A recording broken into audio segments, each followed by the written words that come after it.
신명기 17장 14절부터 20절까지입니다. 내가 내 하나님 여호와께서 내게 주시는 땅에 이르러서 그 땅을 얻어 거할 때에 만일 우리도 우리 주위의 열국같이 우리 위에 왕을 세우라는 뜻이 나거든 반드시 내 하나님 여호와의 택하신 자를 내 위에 왕으로 세울 것이며 내 위에 왕을 세우려면 내 형제 중에서 한 사람으로 할 것이요 내 형제 아닌 타국인을 내 위에 세우지 말 것이며 왕된 자는 말을 많이 두지 말 것이요 말을 많이 얻으려고 그 백성을 애굽으로 들어가게 말 것이니 이는 여호와께서 너희에게 이르시기를 너희가 이후에는 그 길로 다시 돌아가지 말 것이라 하셨음이며 아내를 많이 두어서 그 마음이 미혹되게 말 것이며 은금을 자기를 위하여 많이 쌓지 말 것이니라.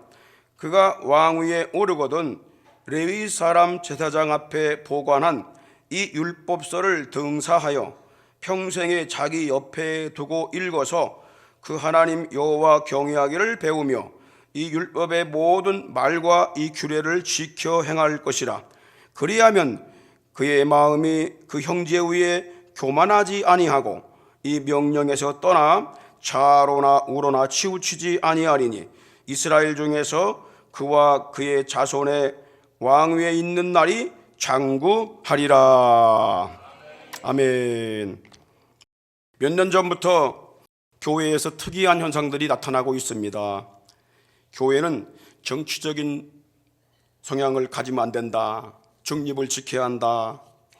교회는 정치적인 설교를 하지 말고 관용해서도 안 된다. 이런 현상입니다. 대부분 목회자와 교회 성도들은 교회는 정치와 분리가 되어야 한다. 이렇게 생각을 하고 있습니다. 교회는 오직 하나님 말씀만 전해야 한다고 그렇게 말을 합니다. 이렇게 된 이유 중에 하나가 일제의 식민사관의 영향을 받았기 때문입니다. 일본이 우리 민족 조선을 강제로 점령하여 36년 동안 통치할 때에 일본 총독부에서 교회에서 정치적인 설교나 강연을 못하게 금지시켰습니다. 심지어 성경에서 출애굽기와 요한계시록을 빼고 또 예수의 재림에 관한 설교를 금지했고 불응할 경우에는 목사를 투옥하고 교회 문을 닫고 예배를 금지시켰습니다. 우리 기독교에 대한 성결교회도 출애굽기와 요한계시록을 빼라. 그런데 우리 성결교회에서 못하겠다. 그래서 우리 성결교 전국의 교회가 다 문을 닫은 적이 있습니다. 왜 그들이 교회에서 요한계시록을 빼고 출애굽기를 빼고 또 예수님이 재림하신다는 내용 설교하지 말고 나라와 국가에 관한 설교를 하지 말게 한 것일까요? 국민들이 깨어나게 되면은 일본의 불법 통치가 항거를 받기 때문에 교회에서 정치적인 설교를 못하게 막았던 것입니다. 이 영향이 지금까지 내려오고 있습니다. 그래서 일본이 점령한 나라들은 정치적인 설교를 못합니다. 왜? 그때 배운 사람들이 또 애들을 가르쳐서 그런 식으로 계속 왔는데 교회가 여기에 다 물들어 버린 겁니다. 교회가 정치적인 설교를 하지 못하는 또 하나의 이유는 뭐냐면 자유주의 신학에 물든 교수들에게 좌경화된 신학교육을 받은 목회자들 때문입니다. 그들은 인권, 평등, 평화, 연합, 일치, 종교 다원주의적이고 인본주의적인 설교에 빠져 있습니다. 그리고 목회자들이 성경적인 교회와 정치 간의 그 관계를 전혀 알지 못합니다. 오직 교회의 부흥과 성장, 축복과 번영, 도덕과 윤리, 인간의 덕목들만 설교를 하고 있기 때문입니다. 따라서 목사가 사회와 정치의 계몽을 위한 설교를 하면 분란이 되고 괜히 기분 나빠하고 교회를 안 나오고 떠나고 뭐 이런 일이 벌어지게 되는 거예요. 이런 게 두려우니까 목사는 더욱더 이런 설교를 안 합니다. 더 많이 모게 하려고. 그래서 혼탁한 현실에 대하여 눈을 감게 되는 것입니다. 교회와 정치는 어떤 관계일까요? 하나님 말씀인 성경대로 우리는 따라가야 됩니다. 성경은 교회와 정치와의 관계를 어떻게 말씀하고 있을까요? 결론부터 말하면 교회와 정치는 떨어질 수 없음을 성경이 말씀하고 있습니다. 교회는요, 정치와 떨어질 수가 없습니다. 왜 그러냐? 첫 번째, 나라의 지도자, 왕, 이런 제도는 하나님이 허락하신 차선의 정치 제도입니다. 가장 높은 것이 아니라 차선의 정치 제도입니다.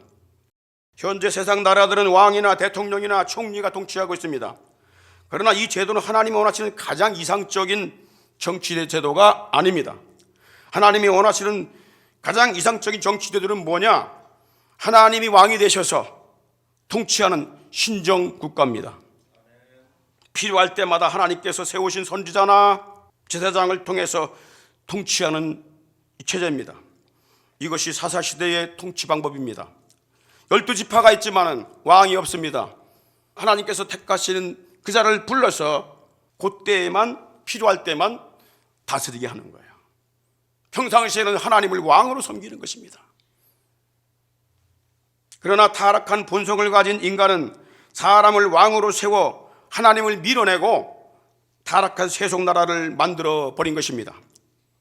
이스라엘 백성들이 왕을 요구했습니다. 하나님은 그들이 왕을 요구한 것은 선지자를 버린 것이 아니고 선지자를 세우신 왕이신 하나님을 버린 것이라고 경고를 하고 있습니다. 사무엘상 8장 4절로 8절에 보십시오. 이스라엘 모든 장로가 모여서 라마에 있는 사무엘에게, 하나님의 선지자 사무엘에게 나아갑니다. 그에게 이르기를, 보소서, 당신은 늙고 당신의 아들들은 당신의 행위를 따르지 않습니다.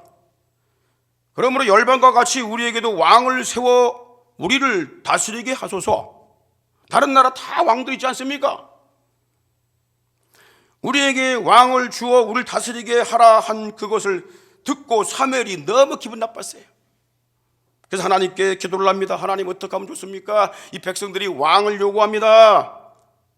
이때에 여호와께서 사무엘에게 이르시되 백성이 내게 한 말을 다 들으라 그랬어요. 그들이 너를 버린 게 아니라 나를 버려 자기들의 왕이 되지 못하게 하는 것이다. 근본적인 그 속에 있는 꿈틀거리는 악성이 작동을 했다는 얘기입니다. 내가 그들을 애굽에서 인도하여 낸 날부터 오늘날까지 그들이 모든 행사로 나를 버리고 다른 신을 섬긴 같이 네게도 똑같이 하는 거야. 이렇게 하여 하나님은 왕정 체계를 허락하시게 된 것입니다. 왕정 정치는 가장 이상적인 통치 체제가 아니지만 백성들의 요구에 의해 차선책으로 허락한 정치 제도입니다. 그러면서 본문 14, 15절에 보게 되면 왕을 세우는 기준을 알려주셨습니다. 왕은 백성들의 요구에 의해서 세워지지만 철칙이 있습니다. 누구도 스스로 왕이 될 수 없다. 그리고 백성들이 원하는 자가 왕이 될 수도 없다. 그겁니다. 왕은 오직 하나님이 택하신 자를 세워야 한다는 것입니다. 그게 바로 기준입니다. 왕은 이스라엘 백성 중에서 세워야 되고 다른 나라 사람이 세우게 되면 문제가 생기죠. 그리고 하나님이 택하신 자를 세우되 반드시 하나님이 택하신 선지자를 통해서 기름을 부음받음으로 왕으로 세움받게 된다는 것입니다. 왜냐하면 그 백성들이 왕의 백성도 아니고 네 백성도 아니고 하나님의 백성이기 때문입니다. 그렇기 때문에 하나님의 방법을 해야 되고 하나님의 방식으로 해야 되고 하나님 원하는 자가 해야 하는 것입니다. 그게 가장 이상적인 정치는 아니지만은 자선책으로서 가장 합당한 그런 정치 제도를 주신 것입니다. 하나님께서 사무엘 선지자에게 이스라엘의 첫 번째 왕을 세우라고 말씀했습니다. 사무엘상 9장 16절 보십시오. 내일 이맘때에 내가 베냐민 땅에서 한 사람을 내게 보낼 거다. 하나님이 사무엘에게 말씀하시는 거예요. 너는 그에게 기름을 부어 내 백성 이스라엘 지도자를 삼으라. 그가 내 백성을 블레셋 사람의 손에서 구원하리라. 압박을 받고 있어요, 블레셋에게. 그러니까 그런 상태에서 자꾸 왕을 요구하니까 사무엘을 불러서 하나님께서 야, 너는 백성들의 말을 들어라. 왕을 세워주거라. 그러나 철칙 기준을 세워라. 그러면서 뭐라고 말합니까? 내 백성 이스라엘 지도자를 삼으라. 그러면서 그가 내 백성을 블레셋 사람 손에서 건져내리라. 내 백성을 강조합니다. 여러분, 사람들은 왕의 신하들이 아닙니다. 왕의 백성들이 아닙니다. 그거를 잊어버리면 안 됩니다. 하나님의 백성들입니다.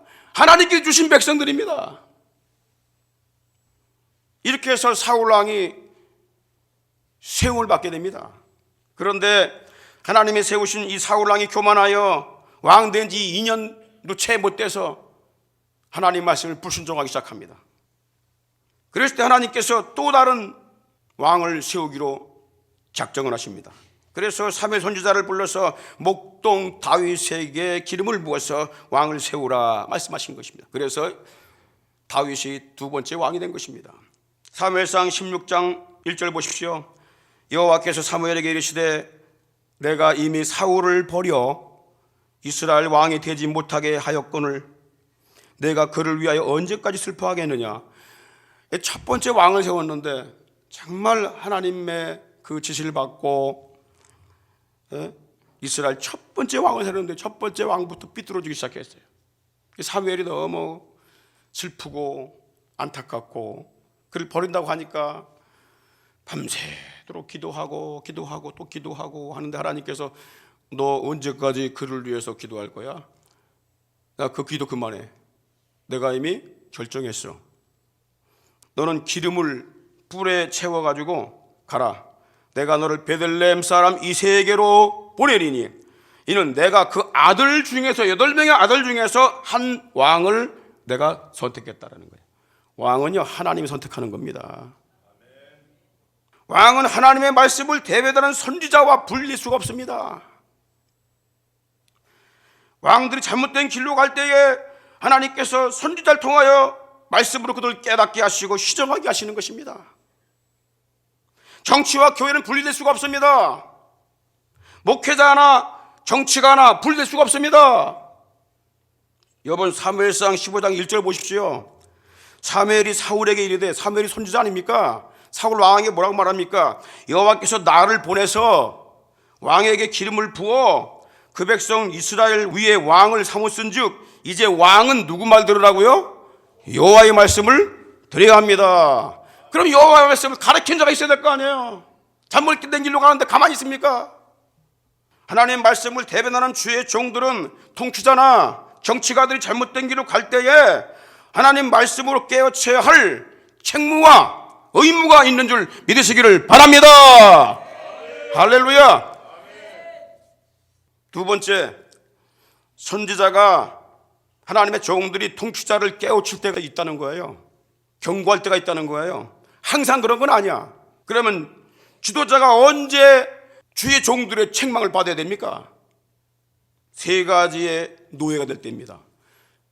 정치 지도자들이 세 가지의 노예가 되게 되면 주의 종들은 반드시 말을 해야 됩니다. 잠잠하면 안 됩니다. 깨우쳐줘야 됩니다. 첫째가 뭐냐? 지도자가 왕이 권력의 노예가 될 때입니다. 16절 보십시오.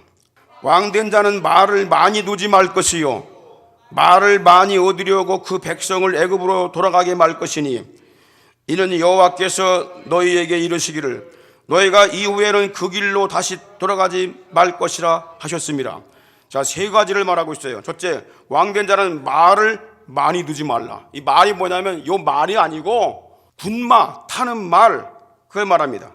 이 말은요 군사력을 얘기합니다. 권력을 얘기합니다. 왕이 군대와 권력을 갖지 말라는 얘기가 아닙니다. 많이 두지 말라는 거예요. 왜? 지나치게 군대와 권력을 강화시키게 되면 하나님을 저버리고 하나님의 백성들을 권력 유지하는 도구로 쓰기 때문입니다.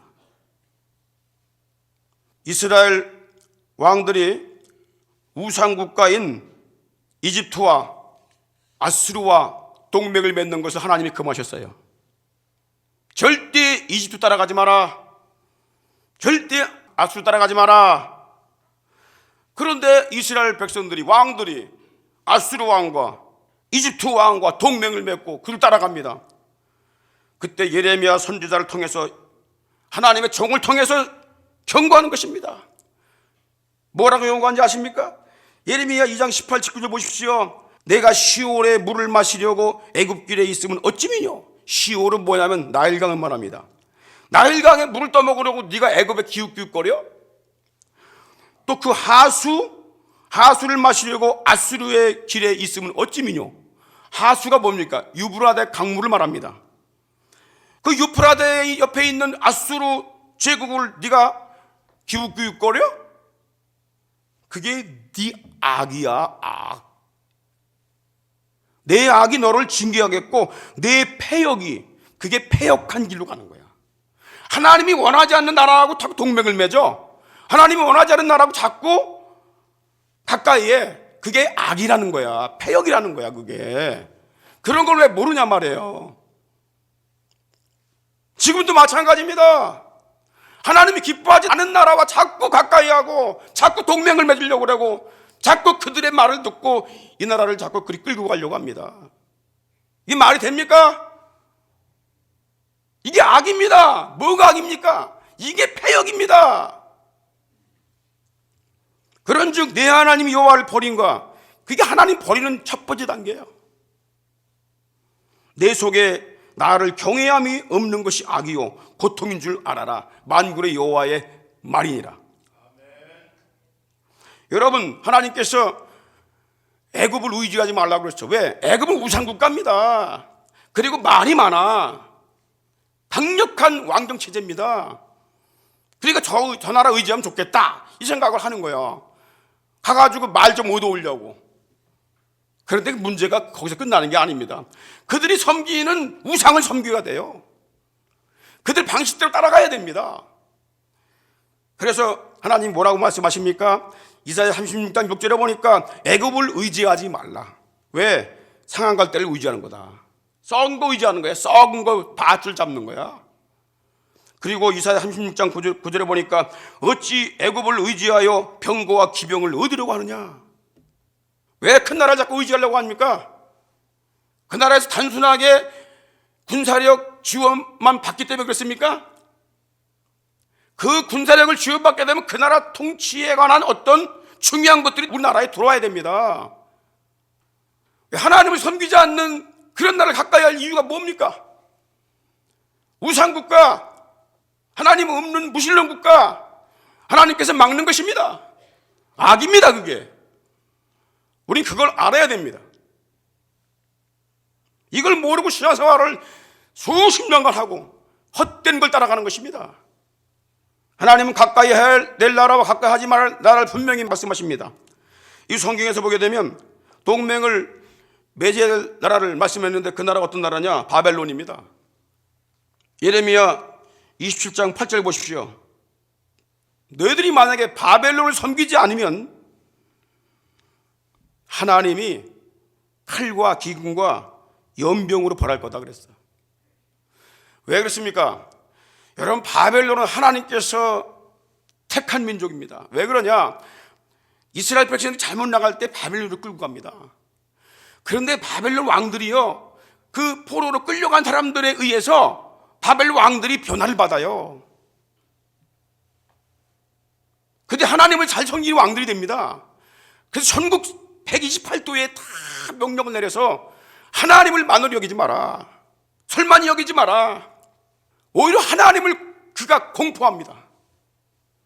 하나님을 가까이 하는 나라 가까이 하는 거예요. 그렇게 안 하게 되면 내가 너희를 갖다가 칼과 기근과 연병으로 벌하겠다.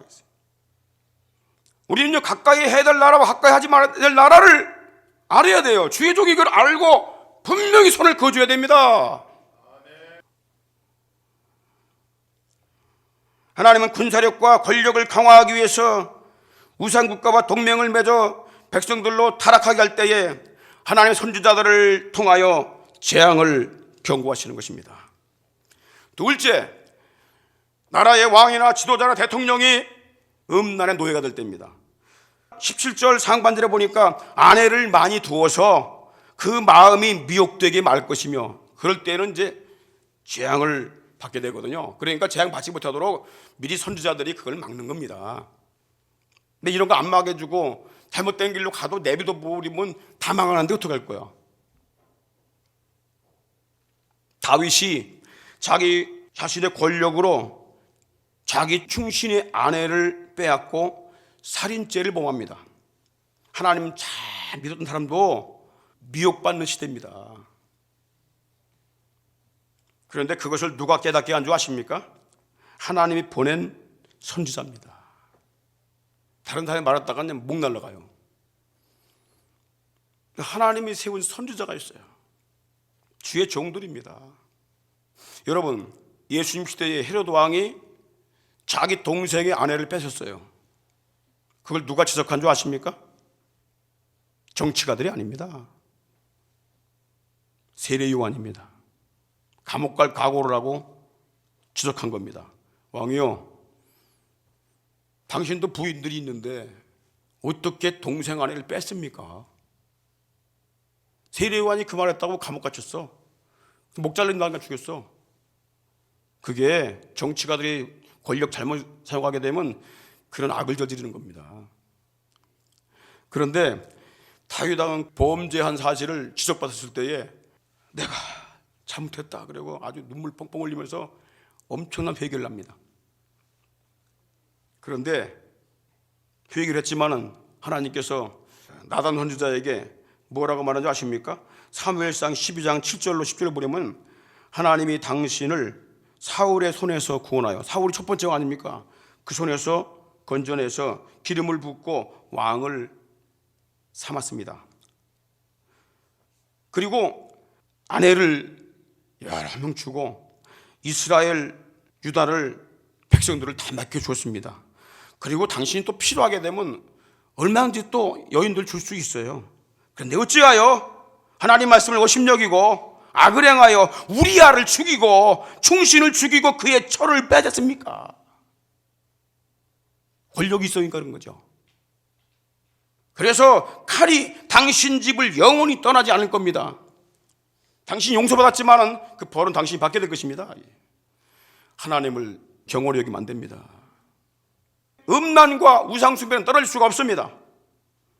하나님을 잘 믿는 왕도 음란하면 온 나라 백성까지 다 하나님을 배반하고 음란과 우상숭배에 빠지게 됩니다. 하나님의 말씀을 대변하는 주의 종들과 교회는 국가의 지도자와 정치가들과 절대 분리될 수가 없습니다. 잘못된 길로 갈 때에 그것을 바른 길로 말하고 백성들에게 깨우칠 수 있는 책무가 주의 종에 있다는 사실을 우리 기억을 해야 하는 것입니다. 솔로몬 왕이 하나님을 잘 섬겼습니다. 선지자의 기름 받고 왕이 되어서 1,000번제를 드렸어요. 3년 동안 계속 하나님께 제사를 드리고 이 백성들 난 통치할 줄 모르니까 하나님 지혜를 달라고, 그래서 어마어마한 지혜를 주셨어요. 그리고 최초로 예루살렘 성전을 건축했습니다. 그런데 나라가 얼마나 하나님께 축복하셔서 부강해지는지 나이가 먹고 부강해지니까 그 후에 음란죄에 빠졌습니다. 어떤 음란죄에 빠진지 아십니까? 솔로몬 왕이 야 이제는 우리나라 여인들 이제 별로 재미없어. 다른 나라 여인들 좀 데려와라. 그래서 우상 섬기는 나라의 공주들과 결혼한 겁니다. 그런데 공주들이 자신이 섬기는 우상을 가지고 들어와서 하나님 섬기는 이스라엘 나라를 우상국가로 만들어버린 것입니다. 그 결과 하나님이 진노해서 나라를 두동강내고 말았어요. 나라를 그냥 분리시켜버렸어요. 여러분 왕 한 사람 잘못하게 되면 나라가 깨지는 거 아십니까? 열왕기상 11장 1절 보십시오. 솔로몬 왕이 바로의 딸, 바로가 누구죠? 이집트의 공주를 얘기하는 거야. 딸 외에 그것도 모자라 이방 많은 여인을 사랑했다고 그랬어요. 그래서 모압 여인, 우상 섬기는 모압 여인, 우상 섬기는 암몬 여인, 우상 섬기는 에돔 국가 여인, 우상 섬기는 시돈 국가 여인, 우상 섬기는 핵 족속 여인, 그들을 다 자기 아내로 삼았어. 동맹을 맺어가고. 그래서 3절에 4절에 보니까 왕은 후비가 700이요. 후비란 말이 무슨 얘기냐면 왕비요. 왕비가 700명이에요. 왕비가. 그리고 빈장이 300이요. 빈장이란 말은 첩이 300명이야. 그럼 몇 명이야? 1,000명이야. 그런데 그 뒤에 어떤 일이 벌어진지 아십니까? 왕비들이 왕의 마음을 어떻게 했다고요? 돌이켰다고 그랬어요. 솔로몬이 나이 늙을 때에 왕비들이 그 마음을 돌이켜 어떻게 돌이켰을까요? 다른 신을 쫓게 했다고 그랬어요. 그래서 왕의 마음이 그 아버지 다윗의 마음 같지 않았다고 그랬어. 변질됐어. 왜? 음란 때문에. 돈이 많아지고 권력이 커지게 되면 반드시 어디로 빠져요? 인간은 음란으로 빠지게 되어 있습니다. 근데 거기서 끝나는 게 아닙니다. 음란으로 빠진 나라 때문에 백성들이 다 물들어버렸어요. 제사장들이 다 물들어버렸어요. 그래서 이스라엘 나라가 남과 북이 딱 갈라져 버린 겁니다. 하나님 갈라버리신 겁니다. 주의 종이 깨닫게 해야 돼요. 왕 한 사람 잘못하게 되면 나라가 망하기 때문에 그런 겁니다. 그래도 주의 종은 여러분 말을 해야 되는 겁니다. 욕먹어도 말을 해야 되는 거예요. 백성들을 깨워야 됩니다. 반대파에서도 깨워야 되는 것입니다. 속지 말고요. 세 번째, 주의 종이 언제 왕을 책망해야 되냐? 재물의 노예가 될 때입니다. 사욕을 채울 때. 17절 하반절 보십시오. 은금을 자기를 위하여 많이 쌓아두지 말라. 왕은 최고의 권세자입니다. 권력자입니다. 백성의 지도자가 하나님의 백성을 다스리라고 허락하신 그 권세를 가지고 자기 사욕을 채우는 데 눈이 어두워졌다. 그럼 반드시 망하게 됩니다. 그래서 망하기 전에 주의 종을 보내갖고 그렇게 하면 안 됩니다. 이렇게 해가지고 회개하게 만드는 거예요. 안 들으면 망하면 자기 책임이요. 그러나 그걸 경고하지 않으면 누구 책임이요? 경고를 받은 그 주의 종의 책임입니다. 아합 왕이 궁전 앞에 있는 포도원이 너무 땅이 좋아. 알아보니까 나봇이라는 포도원의 밭이야. 그래서 아합 왕이 나봇을 불러갖고 이 땅을 나에게 좀 파시오. 내가 이 땅을 필요로 합니다. 했더니 나봇이 이거 지게표를 옮기면 안 됩니다. 주상 대대로 하나님께서 주신 땅인데 어떻게 이걸 갖다가 팔아넘깁니까? 그랬더니 아합 왕이 설득해도 안 돼. 아합 왕이 하나님을 믿는 왕이었어요. 그런데 아합 왕이 그거 골똘하게 막 생각하다 보니까 밥맛이 없네. 걔 밥을 안 먹고 그러다니까 몸이 막 추측돼갖고 누워있고 그래. 그 부인이 누구냐면 이세벨입니다. 그 이세벨이 여보 왕이시여 왜 요즘에 이렇게 힘이 없습니까? 무슨 근심이 있습니까? 나에게 말 좀 해보시오. 그래서 말을 한 거예요. 내가 저 앞에 있는 포도밭 있잖아. 얼마나 땅이 좋아. 그를 얻으려고 하는데 그 나봇이 팔질 않네. 이세벨이 누구냐면 이웃나라 우상섬긴 나라의 부인입니다. 그러니까 이 여인이 뭐라 그러냐? 그래도 왕입니까? 무슨 말이야? 아니, 당신이 완전 권세 있는데 그거 갖고 못 써? 그 말이요. 그래서 이 이세벨이가 내가 할 테니까 당신은 땅만 차지하러 오시오. 그래가지고 여기 이세벨이가 악한 조폭들을 돈 주고 삽니다. 그리고 이스라엘 백성들을 모이라고 그래요. 나봇도 모였습니다. 그 조폭들이 페르나들이 뭐라고 말합니까? 내가 저 나봇이 하나님을 욕하고 아합을 욕하는 걸 들었다. 그래? 하나님을 욕해? 왕을 욕해? 백성들이 돌라 쳐버렸어요. 죽었어요. 이게 권력 가진 자가 한번 잘못하게 되면 이런 짓거리 하는 거예요. 사람 막 죽어가도 눈 하나 까딱 안 합니다. 뭐 빨리 죽어 임마. 네가 죽으면 다 살아. 그래서 그 땅을 차지한 거야. 열왕기상 21장 16절 한번 다 같이 읽겠습니다. 아합 왕이 나봇의 죽었다함을 듣고 곧 일어나 이스라엘 사람 나봇의 포도원을 취하려 그리로 내려갔다. 그 땅으로 간 겁니다. 이건 내 땅이야. 이제 공포하는 거야. 국민들한테. 그가 권력을 남용하여 남의 땅을 빼앗았을 때에 그걸 누가 책망한 줄 아십니까? 주의 종입니다. 그 주의 종은 잠잠하면 안 되는 거예요. 하나님의 선지자가 무고한 시민을 죽이고 땅을 빼앗은 왕과 왕비에게 무슨 말을 했는지 보십시오. 열왕기상 21장 21절 보십시오. 여호와의 말씀이 내가 재앙을 내려 너를 쓸어버리되 네게 속한 남자는 이스라엘 가운데 매인자나 노인자를 다 멸할 것이요. 뭐 하겠다는 얘기예요? 남자들 대를 끊어버리겠다는 거예요. 왕비에게 뭐라고 하는지 아십니까? 23절에 이세벨에게 대하여도 여호와께서 말씀하여 가라사대 개들이 이스라엘 성 곁에서 이세벨을 먹을지니라. 나봇 포도원 주인이 돌에 맞아가 피투성이 돼가지고 죽었어요. 그 개들이 와갖고 다 피를 핥아먹고 살 찢기고 막 그랬어요. 근데 그 장소에서 이세벨 네 시체가 그렇게 될 거야. 개들에게 물려 찢길 거야. 경고를 합니다. 그러니까 이 말을 들은 하나님을 그래도 섬겼던 아합 왕이 두려웠겠어요? 그냥 알아서 해봐라 이놈아 그랬겠어요? 뭐라고 그랬겠어요? 두려웠지. 그래야 되는 거예요.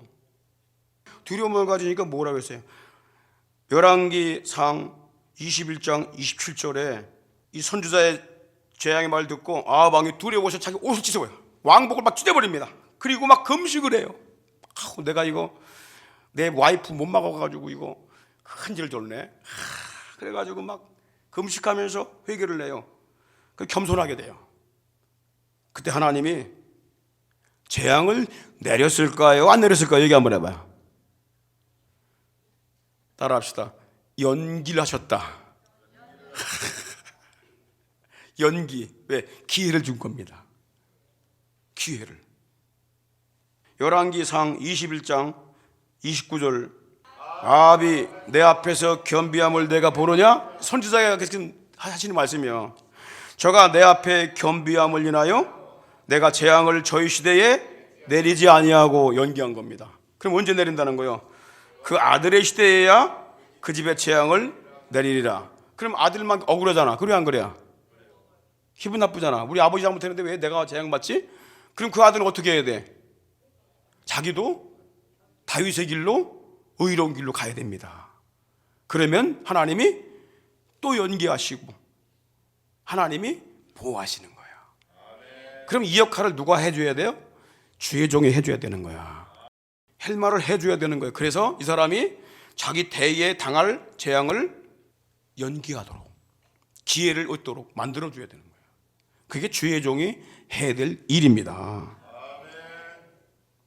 마지막으로 그러면 정치 지도자, 왕들, 대통령, 총리 뭐 이런 높은 직에 있는 사람들이 정도를 가기 위해서 옳은 길을 가기 위해서 반드시 해야 될 것이 있다는 것입니다.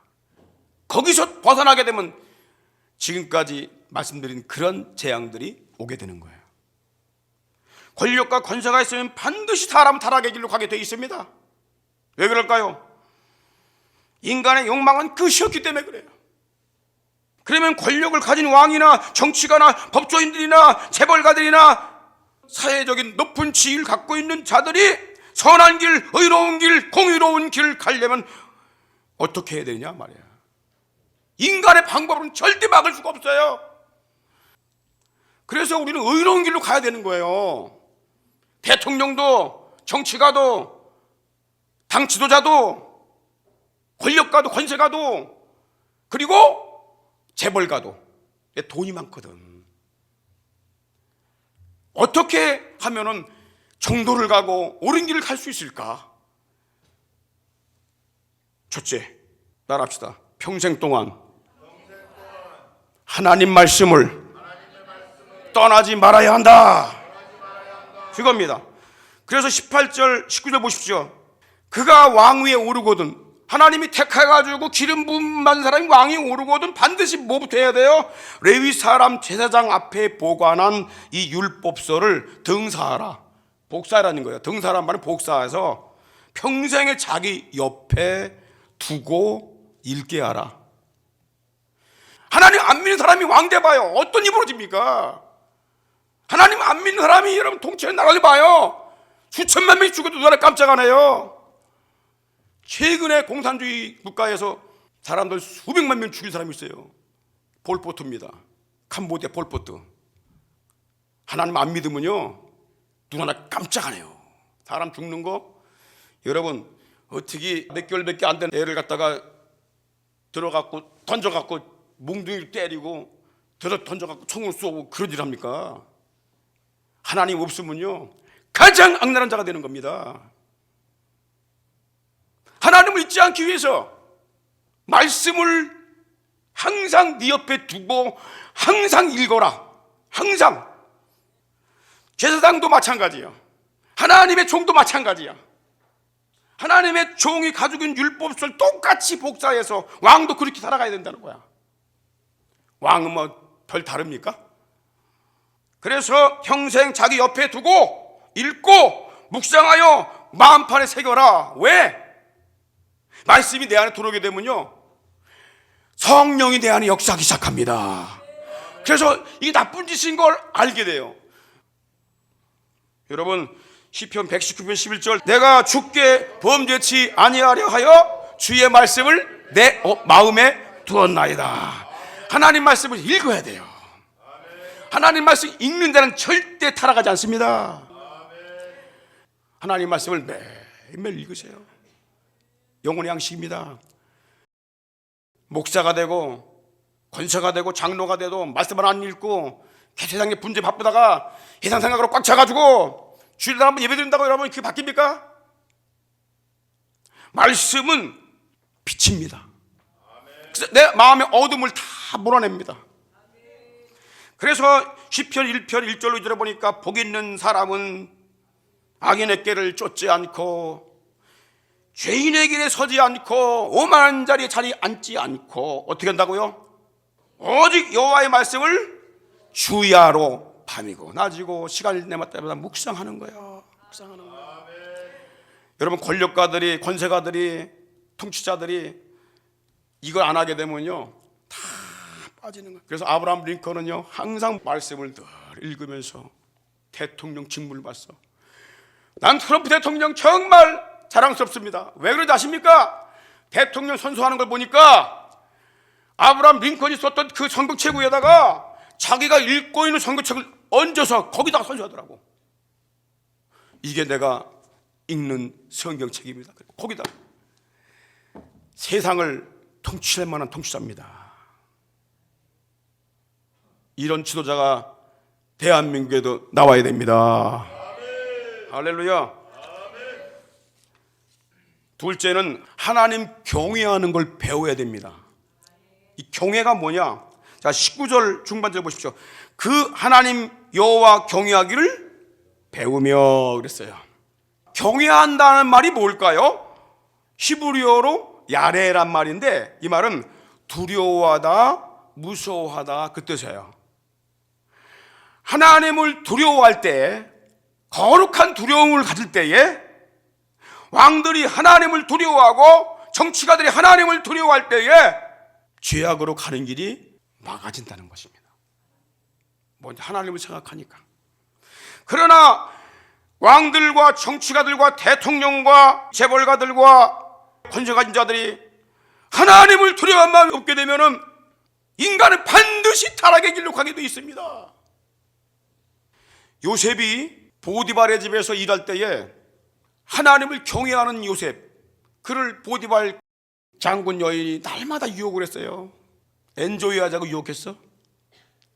그때에 요셉이 뭐라고 거절한 줄 아십니까? 하나님이 보는 앞에서 어찌 이 큰 악을 행하여 득죄하리이까.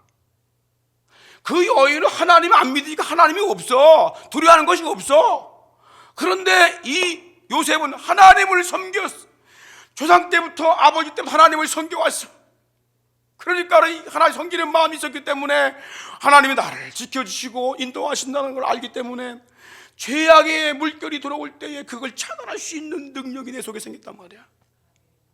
스스로 지켜주지 않으면 절대 지킬 수 없는 것이 세상입니다. 남이 지켜준다고 지켜지는 게 아닙니다. 하나님 두려워해야 됩니다. 경외해야 됩니다. 고넬료가 하나님을 경외하여 군인인데 하나님을 경외했다. 그러니까 온 집으로 다 하나님 섬기게 만드는 거예요. 하나님은요, 참고 참는 분이세요. 나 같은 놈은 벌써 죽었어야 돼. 왜? 정말 하나님 보실 때 정말 못된 놈이거든요. 그런데 하나님이 참고 왜 기회를 주시는 거예요. 그러나 한번 하나님이 매를 들 때는요, 가차없이 들으셔 버리세요. 하나님이 재앙을 놓친다고 그를 가볍게 보는 사람들이 너무 많아요. 가볍게 보는 성도들이 많고, 가볍게 보는 목사들이 많고. 하나님을 경외하는 것이 뭐라고요? 두려워하는 것이 지혜의 첫 번째입니다. 할렐루야. 여러분, 시편 111편 10절 보십시오. 여호와를 경외함이 곧 지혜의 근본이라. 그 계명을 지키는 자는 다 좋은 지각이 있나니 여호와를 찬송함이 영원히 있으리로다. 할렐루야.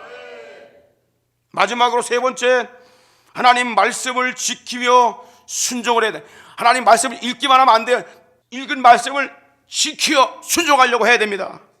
19절 하반절에 보십시오. 이 율법의 모든 말과 이 규례를 지켜 행할 것이라. 누가요? 왕이. 왜 그렇습니까? 왜 말씀을 지켜 행해야 되죠? 시편 119편 105절에 보니까 하나님의 말씀은, 주의 말씀은 내 발의 등이요 내 길의 빛이니이다. 그러니까 빛을 비추는 등, 빛, 그 빛 대신 말씀을 저버리고 어떻게 바른 길 갈 수 있습니까? 어떻게 공의로운 길을 갈 수 있습니까? 하나님 말씀은 의입니다. 의, 진리입니다. 빛입니다. 여러분들, 이 말씀에 의지하여 순종하시길 주의 이름으로 축원합니다. 베드로가 이 말씀에 의지하여 그물을 내리다 했을 때에 여러분, 그 그물이 찢을 정도로 많은 고기를 잡았습니다. 이 나라 잘 되는 비결이 뭡니까? 하나님 말씀을 따라가고 순종하는 것입니다. 할렐루야. 하나님은 선지자들이 전한 말씀과 기록된 말씀을 통해서 사람들을 의의 길로 인도하시는 것입니다. 하나님 말씀을 듣고 지켜 행할 때에 왕도 백성들도 다 형통하게 됨을 알아야 합니다.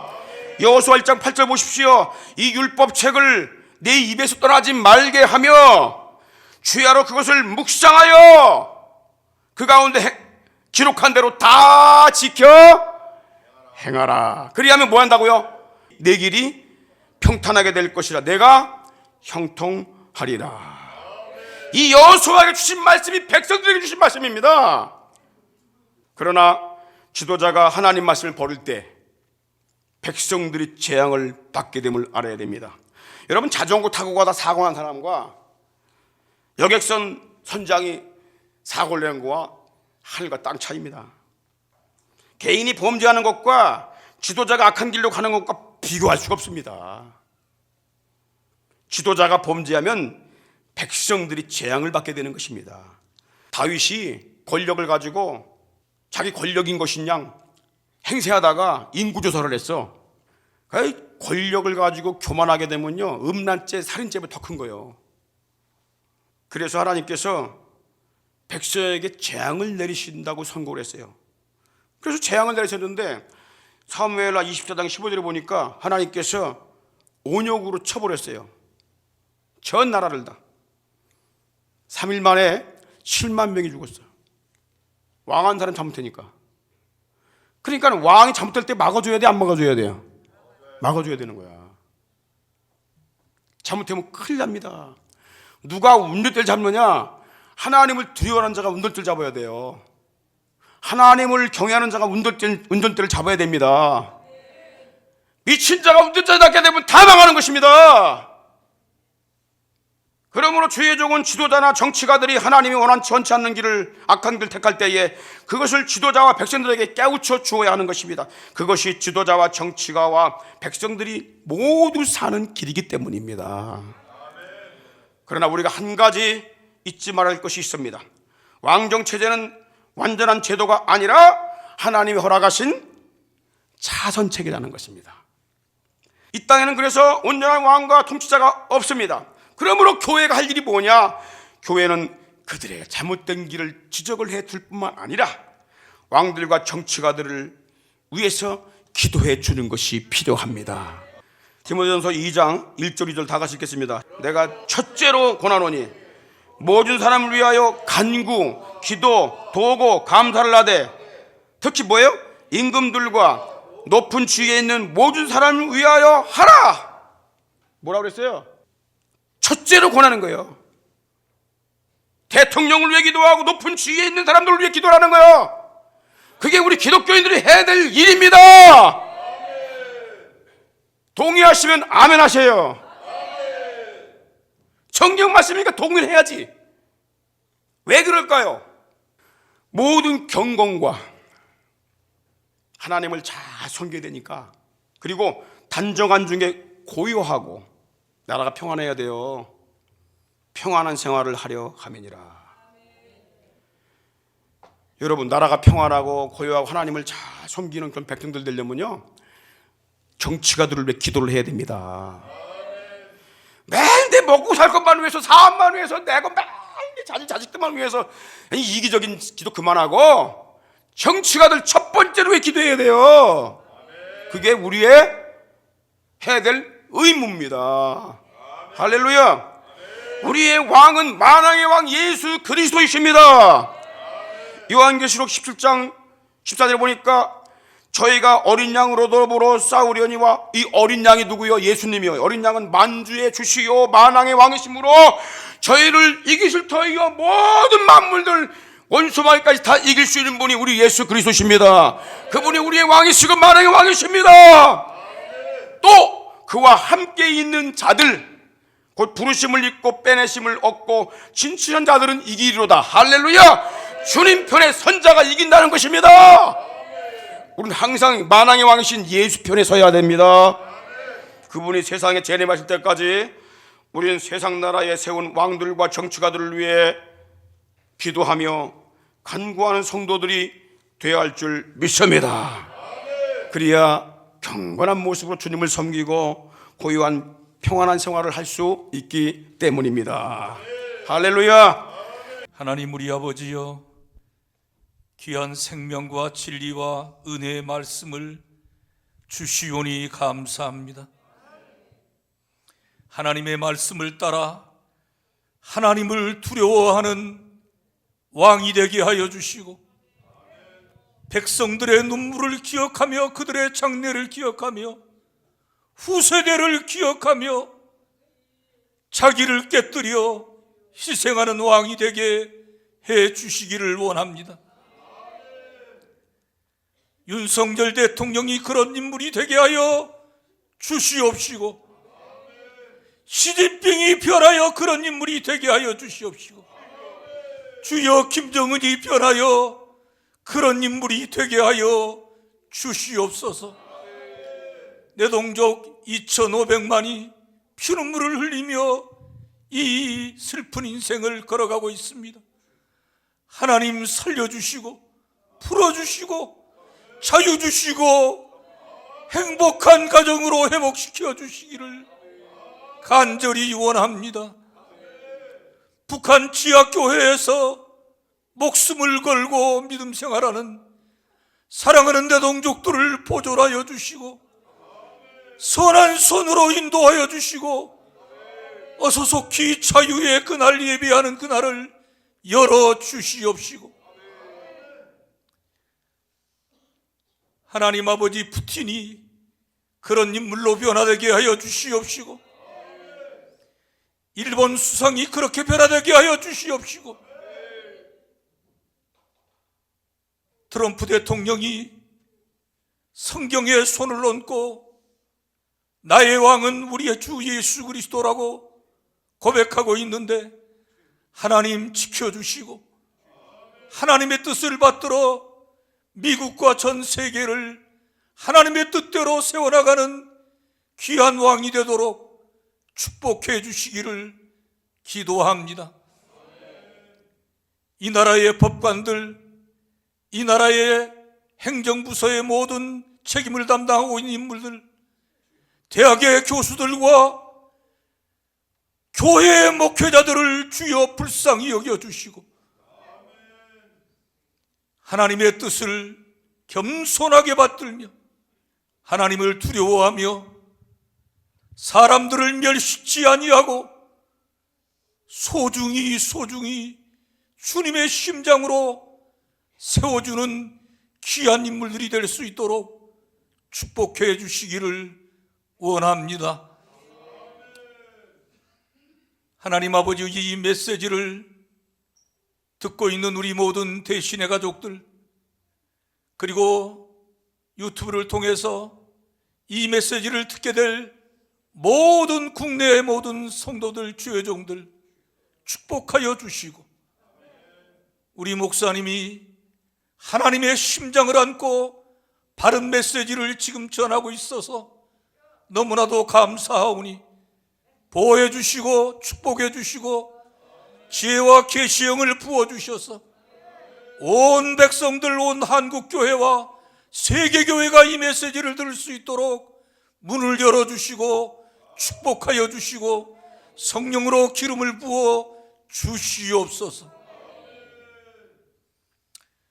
지금은 우리 구주 예수 그리스도의 크신 은혜와 하나님 우리 아버지의 극진하신 사랑하심과 성령님의 감동 감화 충만 요통하심이 우리 사랑하는 대신의 모든 가족들, 심령 가정 사역과 산업들 위에와 이 땅에 주의 피로 사신 모든 교회들 위에와 5대양 6대주에 파송받아 피 묻은 십자가의 복음을 증거하며 영광의 보좌를 바라보며 사명 감당하고 있는 모든 선교사님들 위에 이제로부터 영원토록 함께 있을지어다.